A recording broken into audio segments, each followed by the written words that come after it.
आपका अपना channel India A1 news, जो रखे आपको A1। उत्तर देंगे माननीय मुख्यमंत्री श्री अरविंद केजरीवाल जी।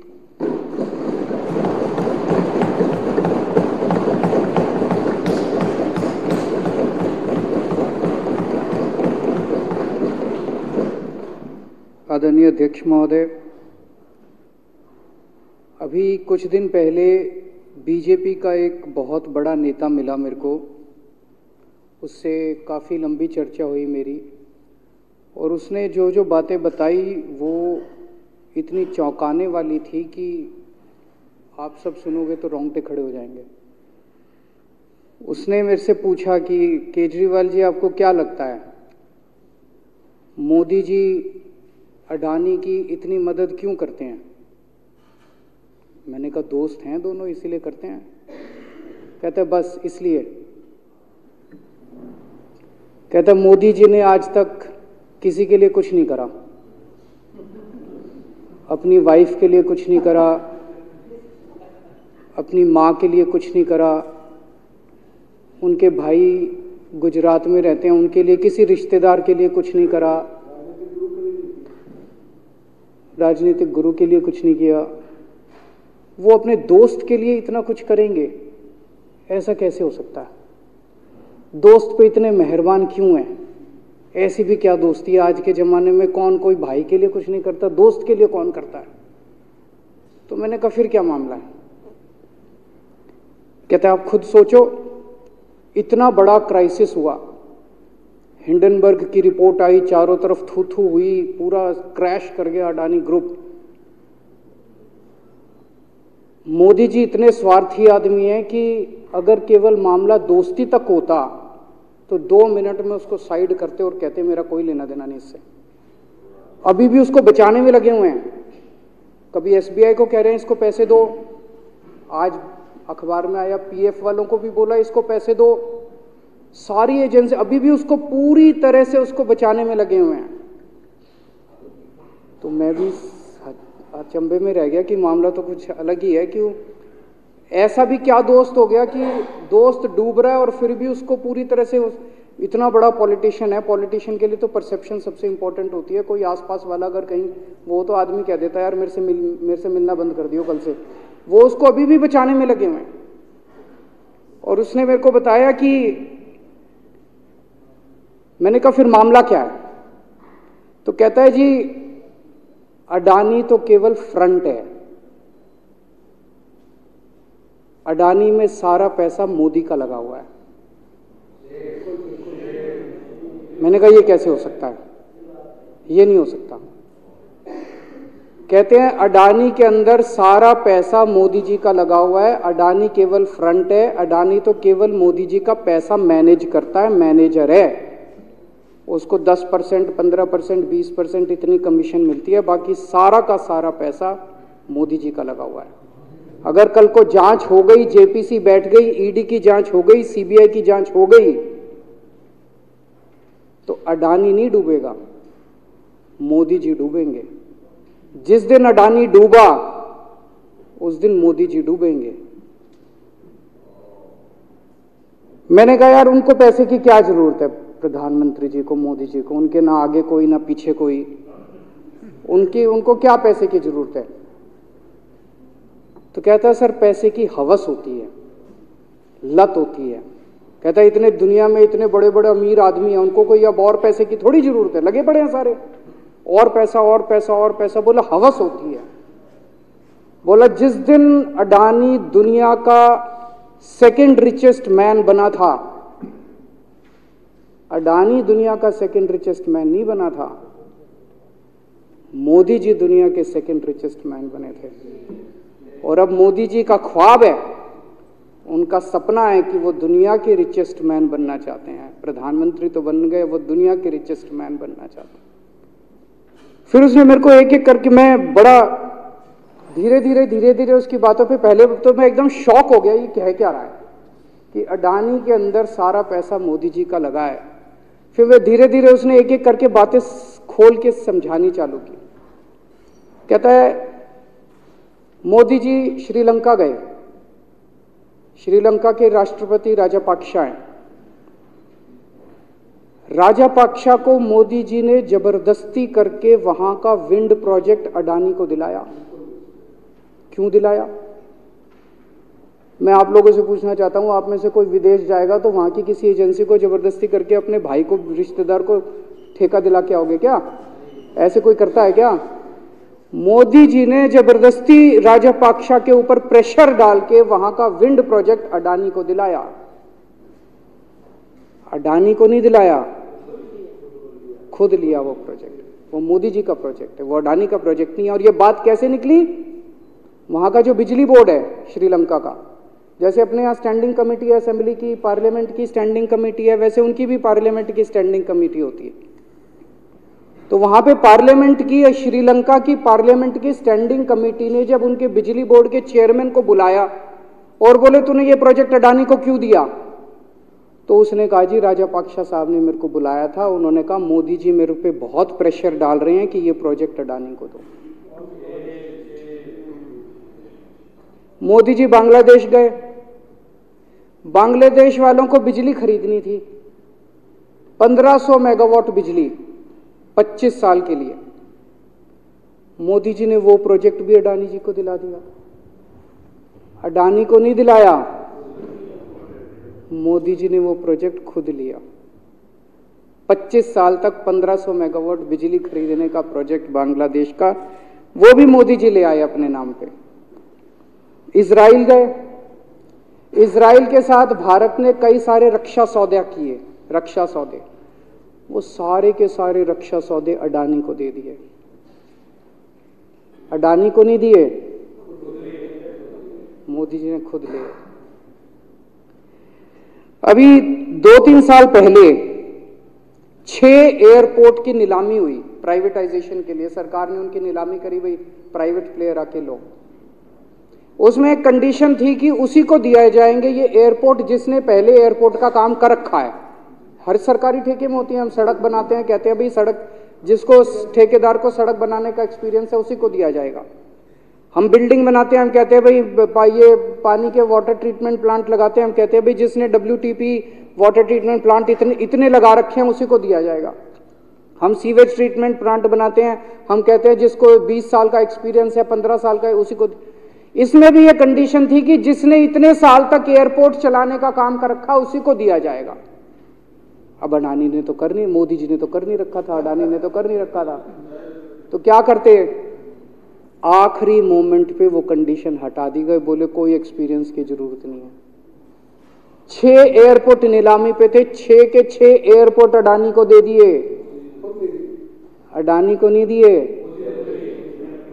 मोदी जी ने वो खुद 6 के 6 एयरपोर्ट खुद अपने नाम कर लिए।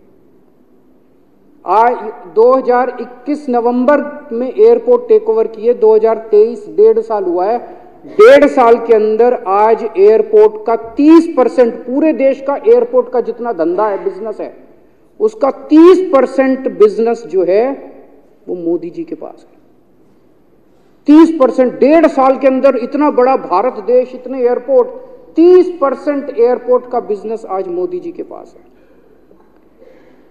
एक और बड़ी इंटरेस्टिंग चीज हो रही है, ये ईडी और सीबीआई को इस्तेमाल करके बंदूक यहां रख के लोगों की फैक्ट्रियां छीनी जा रही हैं। मतलब 10 अक्टूबर 2018 को 10 अक्टूबर 2018 को कृष्णापट्टनम पोर्ट के ऊपर इनकम टैक्स की रेड हुई और 6 अप्रैल 2020 को 1.5 साल बाद वो पूरा एयरपोर्ट अडानी ने खरीद लिया। उसके यहां बंदूक रख के उसको कहा या तो दे दे और या जेल। तो वो अडानी ने नहीं खरीदा, वो मोदी जी के पास चला गया कृष्णापट्टनम एयरपोर्ट। 10 दिसंबर 2020 को एसीसी और अंबुजा सीमेंट पे रेड हुई और 2 साल बाद 16 अक्टूबर 2022 को दोनों सीमेंट प्लांट मोदी जी के पास चले गए।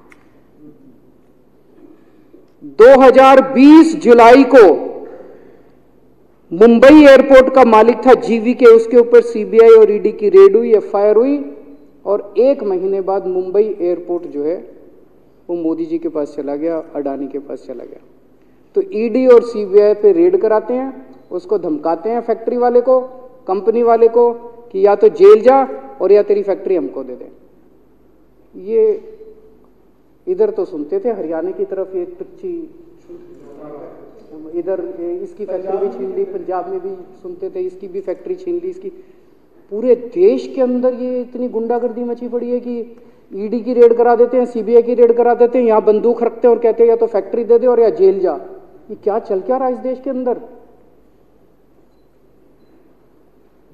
इन्होंने अभी थोड़े दिन पहले ऑर्डर निकाला कि सारे जितने पावर प्लांट हैं, जितनी राज्य सरकारें हैं, पंजाब सरकार की, हमारी जो सरकार है, उनके पास भी ऑर्डर आया, सारी सरकारों को जितना उनका कोयले की रिक्वायरमेंट है उसमें से 10% कोयला इंपोर्टेड इस्तेमाल करना पड़ेगा।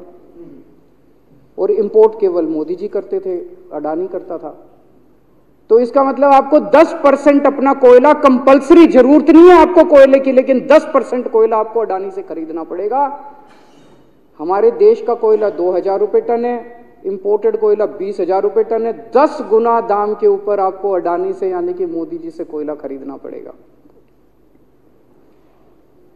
इन्होंने सुप्रीम कोर्ट का एक और, जब कोयला घोटाला हुआ था अपने देश के अंदर, तो सुप्रीम कोर्ट ने आदेश दिया था कि अब कोयले की खदानें किसी भी प्राइवेट वाले को नहीं दी जाएंगी, सारी खदानें सरकारें। तो इन्होंने कुछ खदानें राजस्थान सरकार को दे दी, कुछ खदानें छत्तीसगढ़ सरकार को, कुछ खदानें पंजाब सरकार को, सरकारों में बांट दी। बाकी पूरे देश में केवल राज्य सरकारों के पास खदानें हैं। केवल अडानी के केस में उन्होंने एक्सेप्शन करके अडानी को कोयले की खदानें दे दी और उसमें भी ऑर्डर कर दिया कि 4000 कैलोरी से कम वाला कोयला जो है उसको रिजेक्टेड माल माना जाएगा, जबकि वो सबसे अच्छा कोयला माना जाता है और वो रिजेक्टेड माल इसको फ्री में मिलता है। तो कम से कम 2800 करोड़ रुपए का कोयला हर साल फ्री में मोदी जी ले जाते हैं। 2800 करोड़ रुपए का कोयला हमारी खदानों से हर साल मोदी जी निकाल के ले जाते हैं। 2014 में, अभी जो अतिशी जी ने कहा, 2014 में अडानी जी की यानी कि मोदी जी की जायदाद 50,000 करोड़ की थी। 7 साल बाद इनकी जायदाद हो गई 11.5 लाख करोड़। मोदी जी इतना पैसा लेके कहां जाओगे? 11.5 लाख करोड़ रुपए की जायदाद, 7 साल में इतना लूट लिया आपने देश को। 2014 में 609 नंबर पे थे, अब ये सेकंड रिचेस्ट बन गए, अब रिचेस्ट बनना चाहते हैं। ये तो लेकिन कुदरत है, कुदरत तो बड़ी ताकतवर है। किसने सोचा था एक दिन हिंडनबर्ग रिपोर्ट आएगी और 24 घंटे के अंदर सारा तहस नहस हो जाएगा। 1947 से लेके 2014 तक 67 साल में भारत देश ने, सारी सरकारें जितनी आई सबने मिलके 55 लाख करोड़ रुपए का कर्जा लिया था भारत सरकार ने। 2014 से 2022 7 साल के अंदर 85 लाख करोड़ रुपए का कर्जा ले लिया, दुगने से भी ज्यादा। जितना 67 साल में लिया था उतना 7 साल में ले लिया। ये पैसा गया कहां? ये पैसा गया कहां? ये सारा इनकी जेब में गया। तो मैं जनता को कहना चाहता हूं, आप तो जीएसटी देते हो, अपने बच्चों का पेट काट के टैक्स देते हो, दूध पे, दही पे, हर चीज पे जीएसटी देते हो। वो जीएसटी का पैसा जाता है जनता की उसमें खजाने में, वहां से वो जाता है अडानी के खजाने में और वहां से वो जाता है मोदी जी के खजाने में। दोनों हाथों से लूट मची हुई है, पूरे देश को लूट रहे हैं प्रधानमंत्री जी, मोदी जी पूरे दोनों हाथों से लूट रहे हैं। कोयला लूट रहे हैं, एयरपोर्ट लूट रहे हैं, सड़कें लूट रहे हैं, बिजली लूट रहे हैं, पानी लूट रहे हैं, कुछ नहीं छोड़ा, सब कुछ लूट रहे हैं। जितना कांग्रेस ने 75 साल में नहीं लूटा, उससे 10 गुना इन्होंने 7 साल के अंदर, 8 साल के अंदर लूट लिया देश को।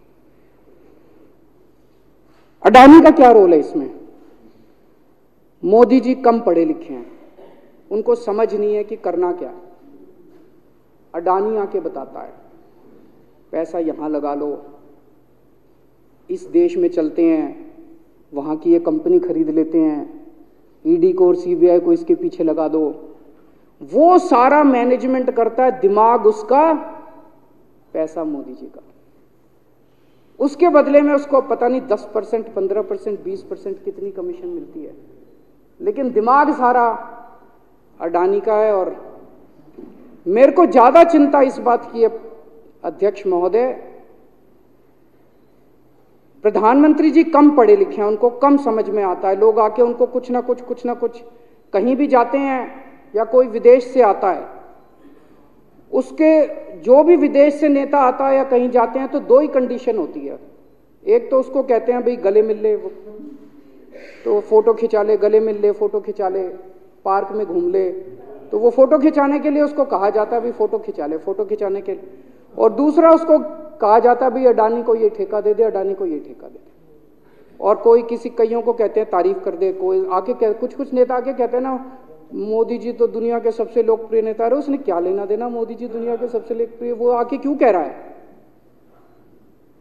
बदले में वो देश, ये जो गोरे हैं ना बहुत चतुर हैं, बहुत चालाक हैं, ये ऐसे इतने भोले वाले नहीं है कि यहाँ पे आए और कह गए मोदी जी दुनिया के, वो पता नहीं किस किस चीज पे साइन करा के ले जाते हैं, पता ही नहीं चलता बदले में क्या साइन करा के ले जाते हैं। यही हुआ था 17वीं 18वीं सदी के अंदर हमारे देश में। वो ईस्ट इंडिया कंपनी वाले आते थे, उस टाइम के हमारे राजे महाराजे भी ऐसे ही अनपढ़ होते थे, उनको कुछ अकल होती नहीं थी। उनके राज्य, उनके दरबार में आते थे, उनकी तारीफ करते थे, खूब तारीफ करते थे और पता नहीं किस किस चीज पे साइन करा के ले गए। 100 साल के अंदर पूरा देश अंग्रेजों ने कब्जा कर लिया। वही हाल अब हो रहा अपने देश का कि हमारे कम पढ़े लिखे प्रधानमंत्री हैं, पैसे की हवस है और मतलब जो भी आता है 2 लाइन उनके उसमें बोल दे, गले मिल ले, पार्क में घूम ले, अडानी को 2 कंपनियों का ठेका दे दे, बदले में पता नहीं देश का क्या क्या बेच दिया इन लोगों ने। बहुत चिंता है हम लोगों को देश की इस वक्त, जिस दौर से देश गुजर रहा है। मुझे लगता है कि आज़ादी के बाद से सबसे भ्रष्ट प्रधानमंत्री अगर कोई हुए हैं जिन्होंने देश को इतना लूटा है तो वो आज मौजूदा प्रधानमंत्री हैं। और उसके ऊपर कम पढ़े लिखे हैं, उनको कुछ पता नहीं, कोई कुछ भी उनसे साइन करा के ले जाता है, किसी को कुछ पता नहीं चलता। मैं संजीव झा के प्रस्ताव का समर्थन करता हूँ।